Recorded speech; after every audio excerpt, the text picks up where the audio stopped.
Quel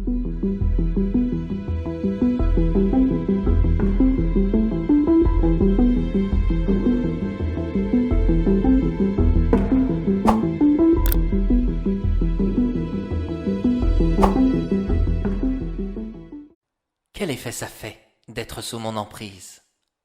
Toute votre vie, vous n'avez cessé de trancher pour les autres. Et ce soir, c'est moi qui vais décider de l'heure à laquelle je vais vous tuer, commença-t-elle en remplissant une piqûre pleine de morphine. Mais assez bavardé. Je me présente. Je m'appelle Marie Bourillon. Vous ne trouvez pas que ça sonne bien? En fait, je suis Marie Maury, et non Baudry. Je suis votre fille. Ma mère est Armelle Maury, que vous avez lâchement éliminée. Vous avez laissé ma mère sur le bas-côté d'une route. J'étais dans son ventre. On ne peut pas oublier ce genre d'acte diabolique. Vous êtes le diable en personne, monsieur Bourillon. Malheureusement pour vous, on m'a mise au monde. Personne sauf moi n'a essayé de retrouver l'assassin de ma mère. Et étant sans famille, je me suis demandé si dans la foulée, vous n'auriez pas supprimé mes grands-parents, mes oncles et mes tantes. Vous avez peut-être acheté leur silence en échange, supposa-t-elle. Soit, ce n'est pas le plus important. Aujourd'hui, je suis venu vous dire que j'allais à la fois venger ma mère et récupérer cette part qui me revient de droit. La roue doit enfin tourner pour moi. Vous ne devez rien à votre fille, qui vous a tourné le dos depuis bientôt 30 ans, c'est ça? Marie Maury était partie dans un long monologue, qui l'angoissait de plus en plus. Sa peur lui permit de réussir à remuer les doigts de ses mains. Elle avait pris toutes ses précautions, des sangles retenaient ses poignets. Il souffrait peut-être à cause de son diabète, mais il préférait avant tout une mort naturelle et non provoquée. Il avait tué sa maîtresse. Il ne pensait pas qu'un jour, sa fille viendrait l'assassiner à son tour. Quelle mort préférez-vous? Souhaitez-vous une piqûre? Un étouffement avec l'oreiller? Un étranglement? Rassurez-vous, je ferai attention pour qu'on ne puisse pas me retrouver. Ah oui, j'oubliais. J'ai mis un enfant au monde. Vous êtes une nouvelle fois grand-père. Son père est le défunt mari de ma demi-sœur.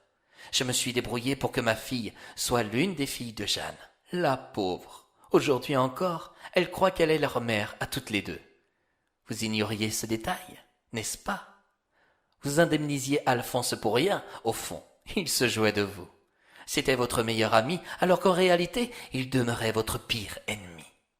Vous lui avez offert une carrière idéale. Pourtant, si Jeanne s'est retrouvée maman par son intermédiaire, c'est parce que je me suis servi de lui. Lorsqu'il est devenu un peu trop gênant, j'ai dû provoquer une crise cardiaque, comme je vais certainement le faire avec vous. J'ai rendu service à Jeanne. Elle a hérité de toute sa fortune, une fortune qui vous appartenait en réalité, non? En tout cas, elle n'obtiendra pas le reste. Savez-vous que l'une de ses filles, à Jeanne, est décédée à la naissance? Je me suis chargé de déposer ce petit corps dans une tombe, sous le nom de Marie Bourillon. C'est ainsi que je voulais appeler ma fille. Au fond, ma sœur n'a pas eu besoin de faire son deuil, puisque j'ai échangé ma fille entre ses mains à la maternité, sans qu'elle le sache. Pourquoi? Pour lui faire terriblement mal lorsque la vérité éclatera. Mais rassurez-vous, j'ai retrouvé ma fille et je lui ai tout dit. Elle a été sous le choc, c'est sûr. Je ne pense pas qu'elle approuverait ce que je fais actuellement, mais peu importe. Tout de même, ma demi-sœur est une belle idiote. Elle se donne une double identité avec le même prénom et nom que j'ai donné à ma fille. Vous savez, elle me rend un bon service sans en avoir conscience. Elle aurait dû garder son Justin. Elle aurait tellement mieux fait de rester avec son sauvage des montagnes. C'est comme ça que vous le surnommiez autrefois, non? Sous l'emprise de cette drogue, il garda ses dernières forces de lucidité pour prier. Il supplia qu'une personne vienne à son secours. Il ne voulait pas aller au purgatoire. Provoquer la mort d'autrui ne vous ouvre que ses portes, malheureusement. Comprenant qu'il commençait à perdre ses repères et sa patience, elle passa enfin à l'acte final. Bon, ce sera une piqûre. Je suis gentille. Ce n'est rien face aux douleurs que vous avez fait subir à ma mère.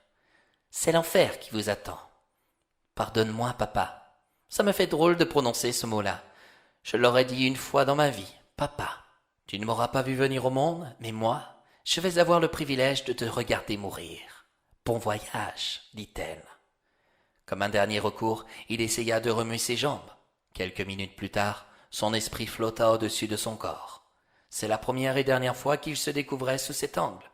Il s'approcha de sa fille. Il avait beau parler et même crier, elle n'entendait rien. Elle ne ressentait rien. Pourquoi avait-il réagi ainsi autrefois? Pour ne pas déplaire à ses parents? Le déshonneur, la pauvreté. Était-ce si honteux?